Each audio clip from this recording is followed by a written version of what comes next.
Hello বন্ধুরা, কেমন আছেন? ভালো আছেন তো? আজকে মা রান্নাঘরে রান্না করেছি। আজকে সোমবার, লাস্ট সোমবার, পঞ্চম সোমবার। আজকে মুগের ডাল সিদ্ধ, আলু টমেটো আমি লঙ্কা তেল লঙ্কা করে ভেজেছি সিদ্ধ করে। এই ভাত তোমার দাদা খাবে, এই তোমার দাদাকে আলু ভাতে দিলাম। এই ঘি দিয়ে ভাত খাচ্ছে, গরম ভাতে ঘি, আলু ভাতে। ডাল দেবো? ডাল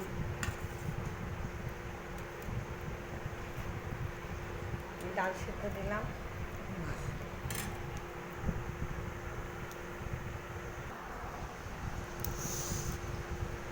কিরকম হয়েছে আলু সিদ্ধ ডাল সিদ্ধ? খুব ভালো, ভালো হচ্ছে।